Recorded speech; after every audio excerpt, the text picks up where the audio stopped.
आज आपण जो चित्रपट पाहणार आहोत त्याचं नाव आहे सावरखेड एक गाव. या चित्रपटाची सुरुवात एका शेतातून होते, जिथे आपण अजयला पाहतो आणि आता हा शेतात गोफण फिरवत असतो. पण तेवढ्यात इथे समिधा येते व त्याला आवाज देत सांगते की प्रियाला फोन करून सांग की आज राहुल येणार आहे. तसेच अजय प्रियाला फोन करून राहुल येण्याची बातमी देतो.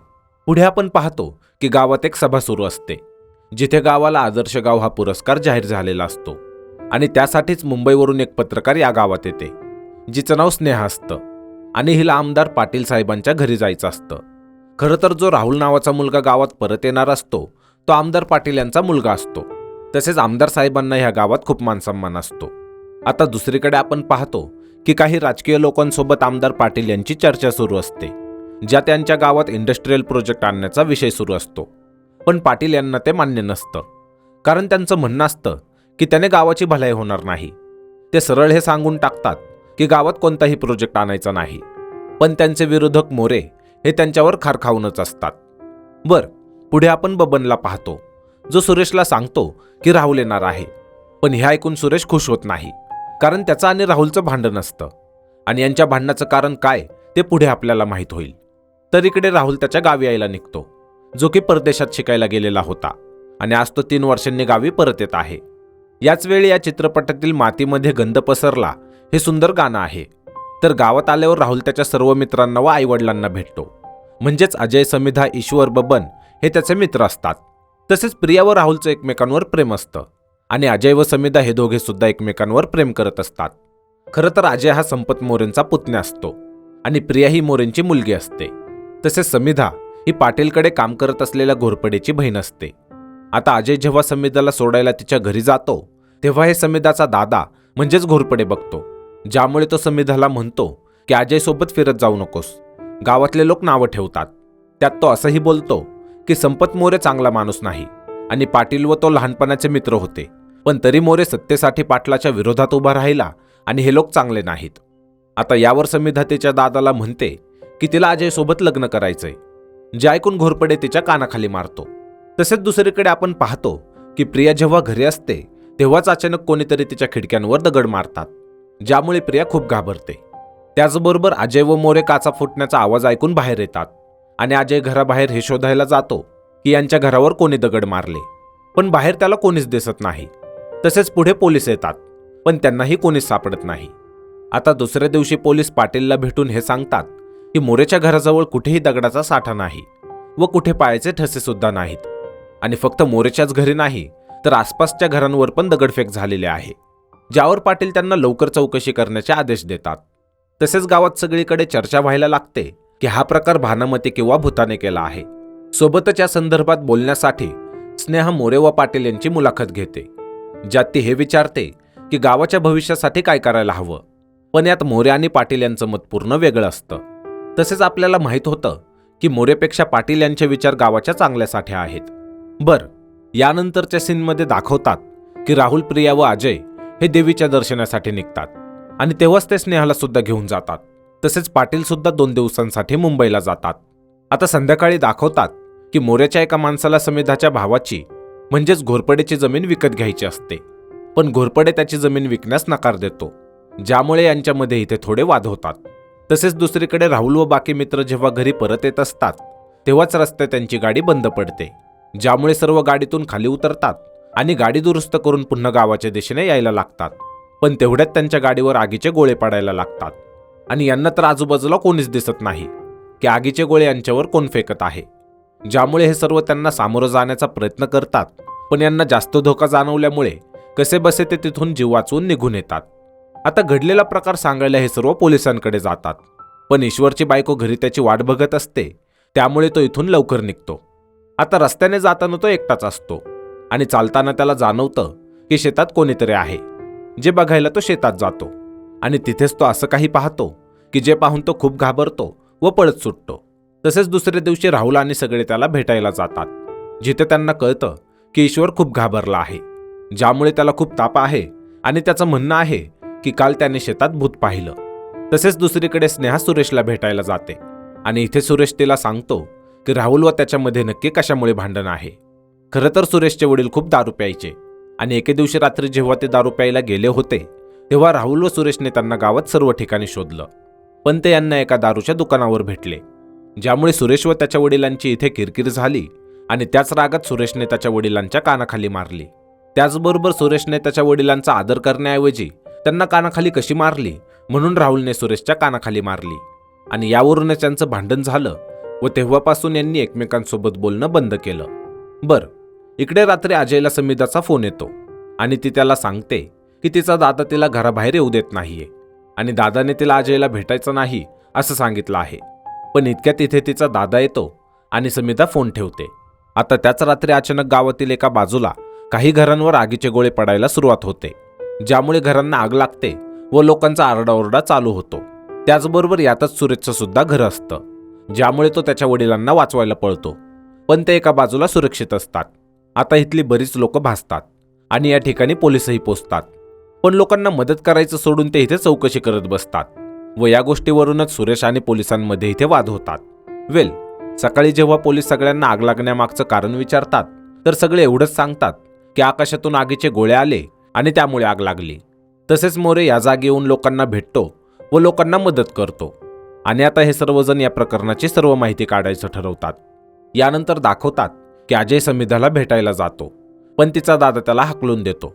तसेच इकडे गावात मात्र सगळ्यांना असंच वाटायला लागतं की गावात भूत आहे आणि कोणीतरी जादूटोना करतंय म्हणूनच हे सगळं घडत आहे.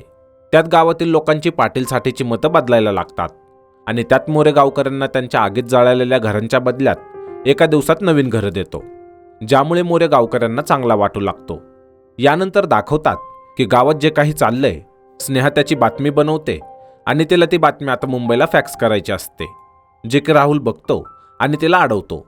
कारण त्याचं म्हणणं असतं की जोपर्यंत पाटील साहेब म्हणजेच त्याचे वडील गावात परत येत नाहीत तोपर्यंत तिने काहीच करायचं नाही. पण पुढे स्नेहा राहुलचं न ऐकता ती बातमी फॅक्स करण्यासाठी रात्रीची गपचूप घराबाहेर पडते. तसेच एवढ्या रात्री स्नेहा एकटीच घराबाहेर पडते म्हणून राहुल सुद्धा तिची काळजी म्हणून गपचूप तिच्या मागे जातो. पण स्नेहा मात्र रस्त्याने घाबरलेली असते, कारण एवढ्या रात्री बाहेर कोणीच नसतं आणि अचानक मागून सुरेश येतो, ज्याला बघून ती जरा शांत होते आणि इथे सुरेश तिला सांगतो की मोरेच्या घरी फॅक्स आहे, तिथून ती फॅक्स पाठवू शकते. तसेच मोरेचं घर लांब असल्या कारणाने सुरेश स्नेहासाठी रिक्षा आणायला जातो आणि इकडे सुरेशला स्नेहासोबत पाहून राहुलला वाटतं की स्नेहासोबत सुरेश आहे, त्यामुळे राहुल सुद्धा इथून निघून जातो. पण सुरेश जेव्हा स्नेहाला इथे थांबून रिक्षा आणायला जातो तेव्हा इथून स्नेहाला कोणीतरी गायब करतं. त्याचबरोबर इकडे अजय समिधाच्या भावाची नजर चुकवून समिधाला भेटायला तिच्या घरी जातो आणि तिथून अजय समिधाला सोबत घेऊन पळून येतो. सोबतच हे दोघे बबनच्या घरी येतात, जिथे अजय ठरवतो की उद्याच हे दोघे लग्न करणार म्हणून. पण समिधा म्हणते की ती तिच्या दादाला यांच्या लग्नासाठी तयार करेल आणि यांनी असं पळून जाऊन लग्न करायला नको, ज्यावर अजय चिडतो. पण इतक्यात तिथे राहुल येतो आणि अजयला सांगतो की स्नेहा कुठे सापडत नाहीये, ज्यामुळे हे स्नेहाला शोधायचं महत्त्वाचं असल्यामुळे अजय व समिधा आता पळून जाऊन लग्न करायचं कॅन्सल करतात आणि आता अजय व राहुल समिधाला पुन्हा तिच्या घरी घेऊन जातात. पण याच वेळी कोणीतरी समिधाच्या घरात जाऊन तिच्या दादाला म्हणजेच घोरपडेला व घरातल्या नोकर आणि वहिनी व त्यांच्या मुलांना मारून टाकतात. आणि जेव्हा राहुल व अजय समिधाला घरी सोडतात तेव्हा सर्वांचा खून झालेला पाहून यांना खूप मोठा धक्का बसतो. पुढे दुसऱ्या सकाळी पोलीस पत्रकारांना हे सांगतात की कोणतेही हत्यार न वापरता मान मुरगुळून यांचा खून करण्यात आला आहे. तसेच स्नेहा सापडावी म्हणून हे सर्व मित्र सुरेशची चौकशी करतात, कारण राहुलला माहीत होतं की रात्री स्नेहा सुरेश सोबतच होती, पण सुरेशलाही स्नेहाबद्दल काहीच माहीत नसतं. तसेच दुसरीकडे मोरे या परिस्थितीचा त्याच्या राजकीय करिअरसाठी फायदा करून घेत असतो. पण इतक्यात पाटील गावात परत येतात आणि सर्व काही ठीक होईल याची ते गावकऱ्यांना खात्री देतात. यानंतर दाखवतात की पोलीस हे सगळं कसं झालं याची चौकशी करतात. आधी ते मोरेच्या त्या माणसाकडे जातात ज्याला घोरपडेची जमीन हवी होती आणि तेव्हा याचं व घोरपडेचं भांडण झालं होतं. पण पोलिसांना माहीत होतं की या प्रकरणात त्या माणसाचा हात नाहीये. तसेच पुढे पोलीस अजय व सुमिधाची चौकशी करतात आणि यांचाही या प्रकरणात हात नाही हे इथे पोलिसांना समजतं. आता इथे सुरेश व राहुल सुद्धा असतात आणि सुरेशला सुद्धा हे माहिती करायचं असतं की गावाला संकटात टाकण्याचा प्रयत्न नक्की कोण करत आहे. त्यामुळे तो राहुल सोबतचं त्याचं भांडण मिटवतो आणि राहुल व सुरेश पुन्हा मित्र बनतात. आता याच वेळी सुरेश या सगळ्या गोष्टी थांबवण्यासाठी एक उपाय शोधून काढतो की रात्रीचा गावात सर्वांनी पहारा द्यायचा आणि या गोष्टीला सर्वजण तयारही होतात. तसेच पुढे रात्री गावातील सर्व मुलं माणसं गावात पहारा देण्यास सुरुवात करतात. पण पहारा देत असताना सुरेशला एका ठिकाणी कोणीतरी असल्याचा भास होतो. तसेच आता इथे सुरेशसोबत कोणीच नसतं. त्यात तो इथे एक गाडी थांबलेली बघतो आणि तिथे कोण आहे हे बघायला जातो. पण तिथे अंधारात तो जे काही पाहतो ते खूप भयंकर असतं. अचानक काही विचित्र असे दिसणारे लोक त्याला चारही बाजूने घेरतात व सुरेशला इथे मारून टाकतात. आता हे लोक तेच आहेत ज्यांच्यामुळे या गावात भीतीचं वातावरण तयार झालं आहे. बरं, दुसरीकडे गावातील एक वेडा पाटलांकडे येतो आणि त्यांना सांगायचा प्रयत्न करतो की त्याने काहीतरी पाहिलंय. तो अजय व राहुलला घेऊन एका ठिकाणी जातो जिथे यांना स्नेहा भेटते. ज्यामुळे हे स्नेहाला घेऊन परत गावात येतात. पण परत येऊन पाहतात तर सुरेशला मारलेलं असतं. ज्यामुळे हे सर्व खूप दुःखी होतात. यानंतर आपण पाहतो की हे सर्व स्नेहाला घेऊन पोलिसांकडे जातात, जिथे ते तिच्यासोबत काय झालं हे सर्व सांगते.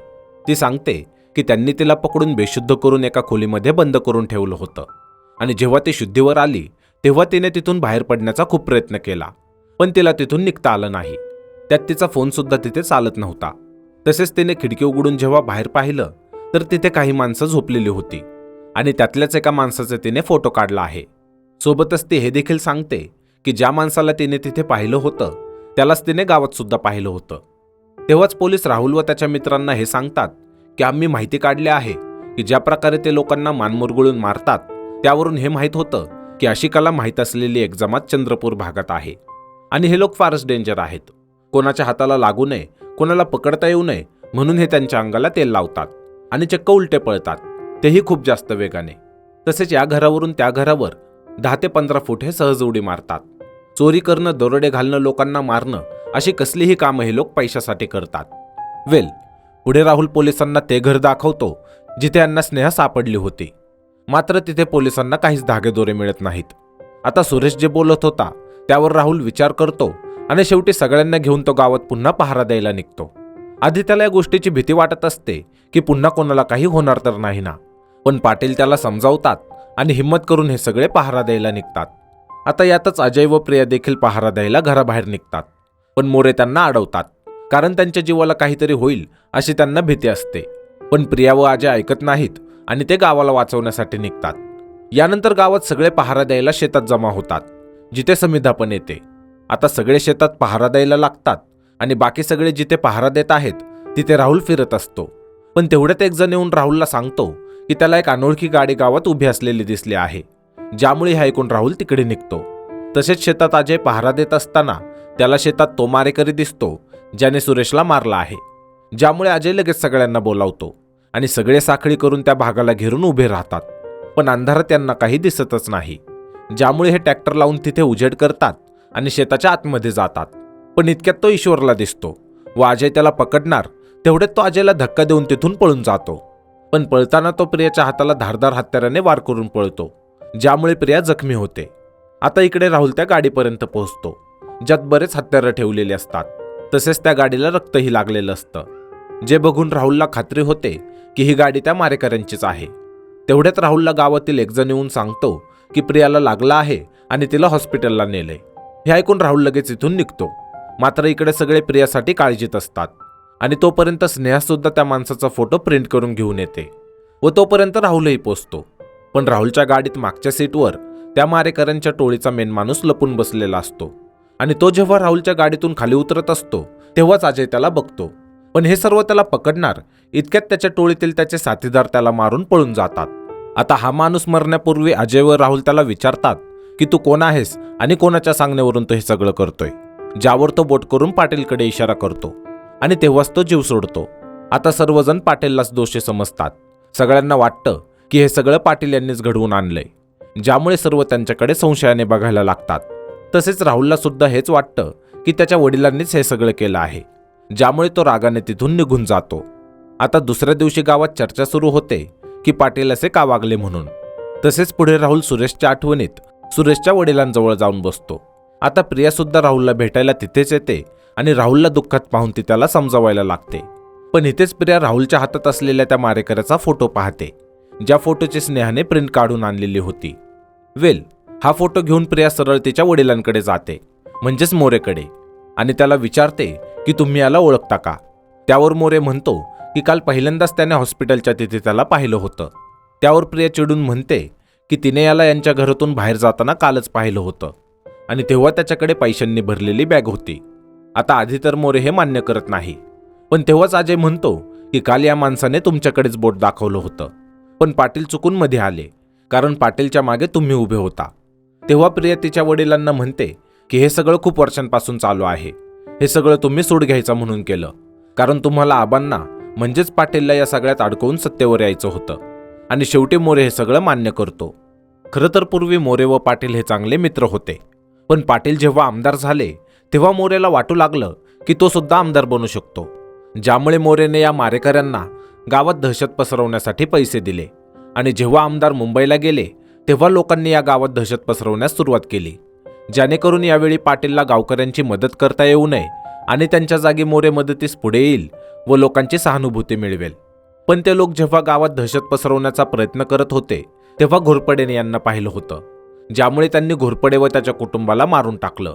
तसेच गावातील लोकांनी जेव्हा रात्रीस पहारा देण्यास सुरुवात केली त्यानंतर त्या मारेकऱ्यांनी मोरेचं ऐकणं बंद केलं, ज्यामुळे यांच्यावरील मोरेचा ताबा सुटला आणि त्यातच त्यांनी सुरेशला सुद्धा मारून टाकलं. बरं, आता मोरे सांगतो की ते मारेकरी त्याचं ऐकत नाहीयेत आणि ते थांबतही नाहीत व आजच गावात गोंधळ आहे आणि यावेळी त्यांच्यासाठी गावात चोरी करण्याची सर्वात चांगली संधी आहे व मला वाटतं की आज ते गावात चोरी करण्यासाठी येऊ शकतात आणि चोरी करताना ते काही करू शकतात, त्यामुळे तुम्ही त्यांना अडवा. व असं बोलून मोरे स्वतःला पोलिसांच्या हाती सोपवतो. आता आज या गावात गोंधळ असतो, त्यामुळे गावात गोंधळाची तयारी होते. तसेच पहारा कसा द्यायचा व त्या मारेकऱ्यांना कसं पकडायचं याची सुद्धा तयारी होते. आणि याच वेळी या चित्रपटातील एक सुंदर असं देवीचं गाणं आहे, आई भवानी तुझ्या कृपेने नावाचं. व यातच आपण पाहतो की ते मारेकरी गावात लुटमार करण्यासाठी येतात आणि गावातील प्रत्येकजण त्या मारेकऱ्यांना पकडण्यासाठी प्रयत्न करत असतात.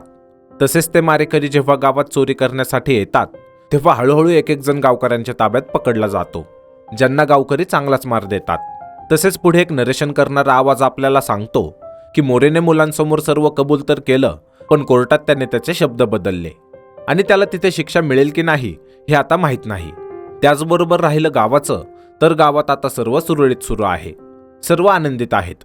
पण काही वर्षांनी कदाचित गावात जे काही झालं ते सर्व लोक विसरतील आणि संपत मोरे पुन्हा राजकारणात सक्रिय होईल. व या आवाजासोबतच हा चित्रपट इथेच संपतो.